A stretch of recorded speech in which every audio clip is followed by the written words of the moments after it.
with a glance at the red-eyed Bridget. "But your message stipulated 2 o'clock."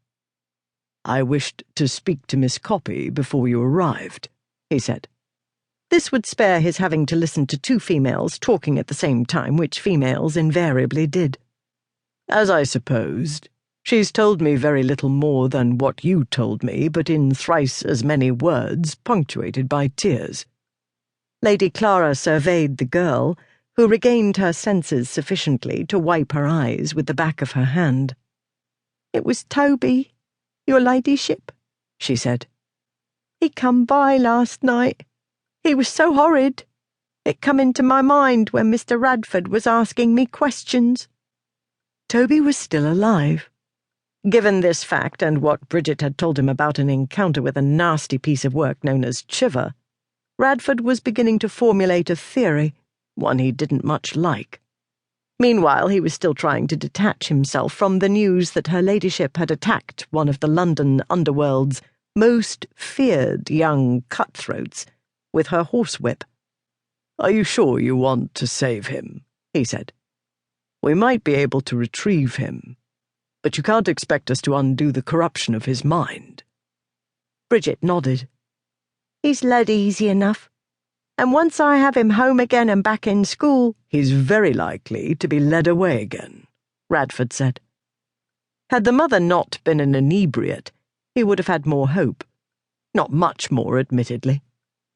"If he does it again, I'll wash my hands," Bridget said.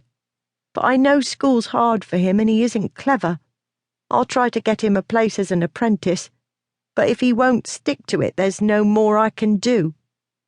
"We'll help you find a place for him," Lady Clara said. "We?" Radford said. "Yes." Her ladyship gave him a level look. He gave her one back, then said to Bridget, "You may return to your duties. I can report to Lady Clara more succinctly as a soloist." Bridget looked blank. "It's all right, Bridget," Lady Clara said. "Do go in. But wipe your face properly first. You don't want matron wondering what Mr. Radford said to make you cry." The girl found her already damp handkerchief, scrubbed her face with it, bobbed several confused curtsies at them, and finally left.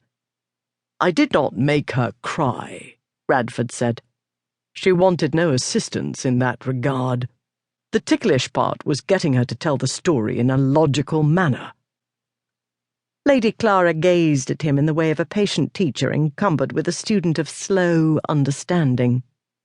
"She's 15, she said. "She's barely educated. She doesn't know Euclid from Eucharist. Where do you imagine she would have learned logic?" "1 and 1 makes 2, he said. "She wouldn't go from Whitechapel to Shoreditch by way of Bloomsbury.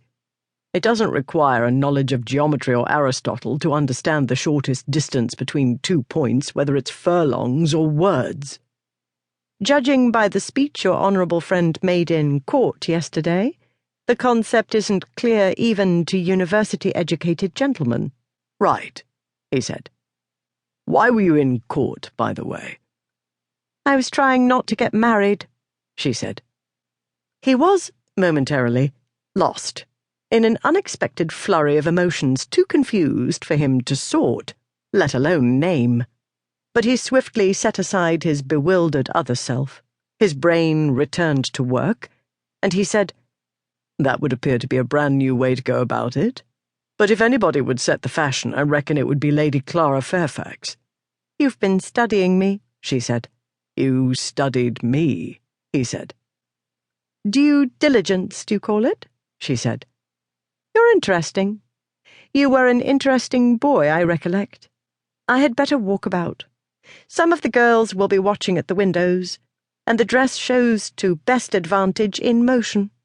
I'm told they like to see me in my finery. It's good for their morale."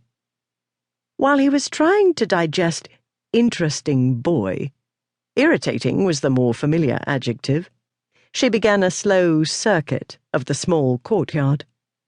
In motion, the dress did appear to great advantage, but he saw more than that. She changed the atmosphere. The effect of beauty